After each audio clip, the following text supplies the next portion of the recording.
Je m'appelle Maya Silmar, je suis le directeur technique national de la Fédération sénégalaise de football. Je suis expert également à la FIFA et à la CAF également aussi. Oui, mais écoutez, je pense que c'est un travail même de longue durée. Je pense que ce n'est pas venu comme ça parce que le football quand même c'est un développement, c'est également aussi surtout la stabilité, c'est également la résilience, c'est également aussi beaucoup de feedback. Et je crois qu'aujourd'hui, si on est arrivé là, c'est parce qu'on a une fédération qui est stable, ça c'est important, un président qui est là depuis 3 mandats, c'est important, un DTN qui est là également depuis 12 ans, également on a des entraîneurs nationaux également qui sont là depuis presque 5, 6 ans, 7 ans. Je pense que c'est ce qui corrobore un peu quand même les résultats, c'est en fait c'est une équipe qui dure, stable, qui gagne, mais avec des projets très clairs également aussi. Oui, mais ça aussi, je pense que nous avons la chance d'avoir déjà une formation d'entraîneurs depuis 1972, parce qu'on a des décrets qui forment les entraîneurs depuis 1972. On a des entraîneurs en premier degré, en deuxième degré et en instructeur.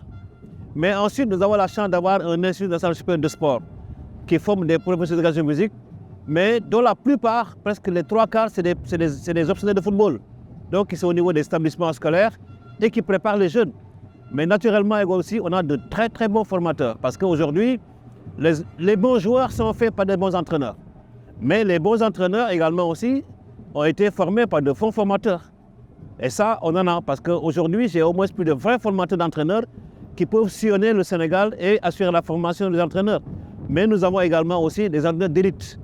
On a 5 entraîneurs d'élite africains, n'est-ce pas, qui sont des entraîneurs de licence CAF, n'est-ce pas, qui assurent la formation des formateurs. Et ça également aussi, c'est très très important parce que si vous n'avez pas de bons entraîneurs, vous ne pouvez pas avoir de bons joueurs. Écoutez, je pense que c'est vrai que nous, à partir de 2012, 2013 jusqu'en 2015, en fait, nos sélections de jeunes, effectivement, tournaient autour du centre de formation de Djambar. Et après, il y a eu celui de Génération Foot, Dakar Sacré-Cœur. Mais après, on s'est rendu compte que c'est vrai qu'on avait de bonnes équipes, mais on ne gagnait pas également aussi. Mais on se rendait compte également aussi quand même que tous les meilleurs joueurs du Sénégal n'étaient pas concernés parce qu'en fait, ça tournait autour de 30 centres de formation. Après, on a changé un peu notre conception de détection. Donc, il fallait avoir la possibilité de donner la chance à tout le monde et de voir tout le monde pour mettre en place de bonnes équipes. Donc, nous sommes partis des 3 centres, mais nous sommes également aussi ouverts vers les clubs également qui ont de bons joueurs. Et ce qui a amené ce qu'on appelle les phases nationales de la petite catégorie que nous organisons chaque année. Donc, on a les moins de 17 ans et les moins de 20 ans. Chaque ligue, n'est-ce pas, amène une sélection en U17, en U20 et on se retrouve donc dans une région pendant 2 semaines et elles compétissent entre elles, les entraîneurs, tous les entraîneurs sont là et on fait une bonne détection pour avoir les meilleurs joueurs possibles. Donc ça nous a permis, n'est-ce pas, d'avoir une meilleure équipe, une meilleure sélection, une meilleure détection. Mais ce n'est pas seulement les joueurs, mais je pense que ce qui est très important chez nous, c'est en fait le volume de travail. Parce qu'aujourd'hui, on n'attend pas que la compétition vienne pour se préparer. Nous, on se prépare avant la compétition.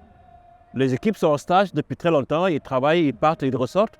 Et je pense que ça aussi, c'est extrêmement important. Bon, je pense qu'on est sur une belle lancée. Et on souhaite effectivement que ça se poursuive demain en gagnant cette finale-là. Parce qu'en fait, je ne pense pas que si on le gagne, on ne l'aura pas usurpé parce qu'on a montré à la face du monde que nous étions une bonne équipe, qu'on a de bons jeunes et le projet qu'on a mis en place sur le terrain était un bon projet de jeu. Et je pense que demain également aussi, c'est ce que nous allons mettre en place et souhaiter vraiment qu'on le gagne cette finale-là, Inch'Allah, et que ce soit une belle finale pour tout le monde et surtout pour le peuple algérien. Mais je voudrais remercier vraiment le peuple algérien, vraiment très gentil avec nous, vraiment à qui on a vu vraiment depuis le Chan, vraiment on a vu un pays vraiment qui est à la limite sénégalaise. Et je pense que ça c'est important et vraiment je remercie les Algériens. Merci. Merci beaucoup, c'était un honneur. Merci.